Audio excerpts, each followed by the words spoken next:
জামাত যদি ক্ষমতায় আসে তাহলে আপনার এই আমার মা বোনদেরকে তারা ঘরের মধ্যে বন্দী করে ফেলবে।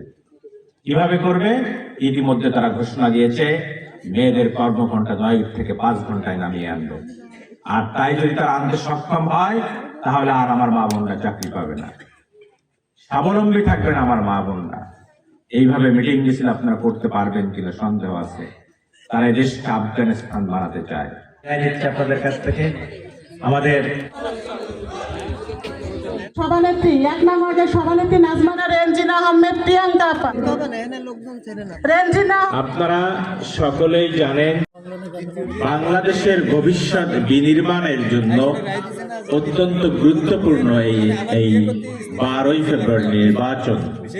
কারণ আপনারা ইতিহাস আমরা সকলেই জানি, স্বৈরাচারী এরশাদ যখন গণতন্ত্রকে হত্যা করেছিল 1990 সালে ছাত্র জনতা গণ অভ্যুত্থানের মাধ্যমে আমরা সেই গণতন্ত্র ফেরত পেয়েছিলাম। সাধারণ নির্বাচনে বাংলাদেশ জাতীয়তাবাদী দল ক্ষমতায় এসেছিল। জাতীয়তাবাদী দল ক্ষমতায় আসার পরে পার্লামেন্টারিয়ান ফর্ম অফ গভর্নমেন্ট এটা বিএনপি প্রবর্তন করেছিল। তারপর আবার বাংলাদেশের আকাশে কালো থাবা এসেছে 2007 সালে 1/11-এর মাধ্যমে। দীর্ঘ 18 বছর এদেশের মানুষ শ্বাসরুদ্ধ অবস্থায় ছিল। সেই শ্বাসরুদ্ধ অবস্থা থেকে উত্তরণ হয়েছে ছাত্র জনতার গণবিপ্লবের মাধ্যমে। আবার 5ই আগস্ট 2024 সালে আমরা মুক্ত বাতাসে নিঃশ্বাস নিতে পারছি, কথা বলতে পারছি। আমরা আবার নতুন করে স্বাধীন হয়েছি। সন্তানের সুন্দর ভবিষ্যৎ গড়বার জন্য একটা চাঁদাবাজ মুক্ত, সন্ত্রাস মুক্ত, দখল মুক্ত, একটা মাদক মুক্ত সমাজ গড়ে তুলতে হবে। হয়তো আপনারা বলতে পারেন আমাদের আশেপাশে বিভিন্ন জায়গায় দলের মধ্যে ঘুপটি মেরে এরা লুকিয়ে আছে। থাকবেই, সকল সমাজে থাকবে। ওই আল্লাহ নবী রাসূলের সময়ও কিন্তু তার মধ্যে বিভিন্ন লোক ঘোরাফেরা করত। তাদেরকে কি বলা হয়? যারা বিশ্বাস করে, বিশ্বাসঘাতকতা করে, তাদেরকে কি বলা হয় জানেন? হ্যাঁ, মুনাফিক। কিন্তু সব জায়গায় এটা যুগে যুগে ছিল, কালে কালে থাকবে, হয়তো ভবিষ্যতে থাকবে, তাই না? তো এখন যারা এই কাজটা করবে তারা আস্থা করে নিক্ষিপ্ত হবে সময়ের সাথে সাথে। আর যারা ভালো কাজ করবে যুগ যুগ ধরে তারা সমাজে সমাদৃত হবে, তাদের কথা সকলেই গুণগান করবে। তো যেহেতু আগামীতে একটা নির্বাচন হচ্ছে, একটা আদর্শের নির্বাচন, গণতন্ত্র রক্ষার নির্বাচন, কিন্তু এখানে কিন্তু ষড়যন্ত্র অব্যাহত থাকবে। ষড়যন্ত্রকারীরা কিন্তু পিছিয়ে নাই, তারা কিন্তু সব সময় ষড়যন্ত্র করবে। তারেক রহমান সাহেব বারবার বলেছেন আগামী নির্বাচন কিন্তু সহজ হবে না, নির্বাচন কঠিন হতে পারে, কারণ ষড়যন্ত্রকারীরা ষড়যন্ত্র করবে।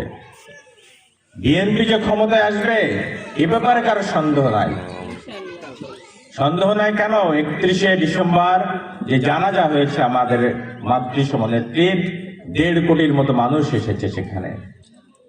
1.5 কোটি মানুষ যদি আসে, তাদের যে কয়টা ভোট থাকে সেই ভোট দিলে তো 100 সিটের উপরে এমপি হয়ে যায়। সরকার গঠন করতে 150 সিট প্রয়োজন হয়, নাকি 151 সিটের প্রয়োজন হয়। তো আমরা তো সরকার গঠন থেকে খুব বেশি দূরে নয়।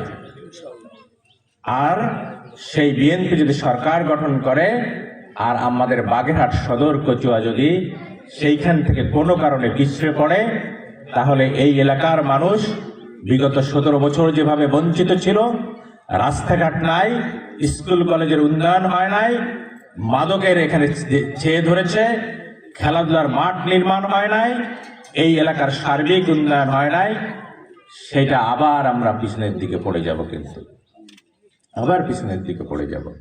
সুতরাং দুইটা জিনিসকে আমাদের ইনশিওর করতে হবে। একটা হচ্ছে আমাদের বিএনপিকে ক্ষমতায় আনতে হবে, আর দ্বিতীয় হচ্ছে বিএনপির মনোনীত যে প্রার্থী তাকে বিজয়ী করতে হবে।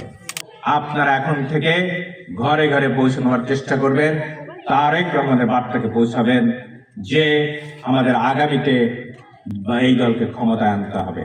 কারণ আমরা যদি ক্ষমতায় না আসি, ক্ষমতায় আসবে কে? জামাত। আওয়ামী লীগ তো এবারে নাই, জামাত যদি ক্ষমতায় আসে তাহলে আপনার এই আমার মা বোনদেরকে তারা ঘরের মধ্যে বন্দি করে ফেলবে। কিভাবে করবে? ইতিমধ্যে তারা ঘোষণা দিয়েছে মেয়েদের কর্মঘণ্টা 9 থেকে 5 ঘন্টায় নামিয়ে আনবে। আর তাই যদি তারা আনতে সক্ষম হয় তাহলে আর আমার মা বোনরা চাকরি পাবে না, স্বাবলম্বী থাকবেন আমার মা বোনরা। এইভাবে মিটিং মিছিল আপনারা করতে পারবেন কিনা সন্দেহ আছে। তারা এই দেশকে আফগানিস্তান বানাতে চায়।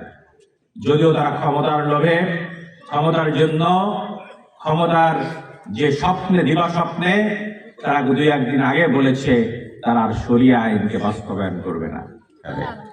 তো বিয়ে তারেক রহমান আমার উপরে আস্থা মানুষ ওনার আত্মত্যাগ 1920, 21, 22 সালে যখন করোনাকালীন সময় উনি অনেক আগে থেকে রাজনীতিতে আসছে। অনেকে আপনাদের মিথ্যা কথা বলে উনি নতুন নতুন। একসময় তো সেলিম ভাইও নতুন ছিল, একসময় তো সালাম ভাইও নতুন ছিল। যারা আজকে নতুন তারাই তো কালকে পুরাতন। আমরা সে পুরাতন তো তাকে আমরা করবো ভোটের মাধ্যমে। আমরা যখন তাকে ভোটের মাধ্যমে পুরাতন করবো তখন সে পুরাতন হবে। এই কথায় কান দিবেন না যে নতুন আসছে কে তাকে জেনে এইসব ভুয়া কথাবার্তা। বক্তব্য রাখবেন আমাদের মহিলা। কেউ যদি আসলেই এই নির্বাচন মানে এই বাগেরহাট 2-এর হকদার হয় সেটা কিন্তু জাকির ভাই। এটা কি ঠিক আছে? মানে জাকির ভাই ছাড়া তো আমি আসলে এটা কিন্তু ওনারই যোগ্য, মানে উনি এটার জন্য ক্যাপাবল, বিকজ উনি কিন্তু 4টি আসন ফিরাই এনেছে। আমরা কিন্তু এখন যেটা হয়েছে মানে আমরা বুঝতে পারছি না। এই জন্য আমাদের মা বোনদের ঘরে ঘরে যে সবাইকে বুঝাতে হবে যে এরকম আপনারা অন্যদিকে যেন না, অন্য কোনো দলের দিকে দৌড়ায়েন না। কারণ আজ আমরা যে 4টি আসন ফিরে পেয়েছি ওনার জন্য, ওনার জন্যই আমরা ধানের শীষের পক্ষে কাজ করব। দলের বাইরে যাবো না, দলের সিদ্ধান্ত আমাদের মেনে নিতে হবে। এই শিমুল একটা কথা বলছে, আপনাদের এলাকার মানুষ এই বিরোধ সাহেব, অমর সাহেব, তমর সাহেব এদের অত্যাচারে অতিষ্ঠ হয়ে গেছে আমরা বৃষ্টিপতির মানুষ। আর আজকে আপনারা ধানের শীষ বাদ যা ভোট দেবে তার মানে দলের বিরাট ক্ষতি হবে এবং আপনারা এলাকায় বঞ্চিত হবেন।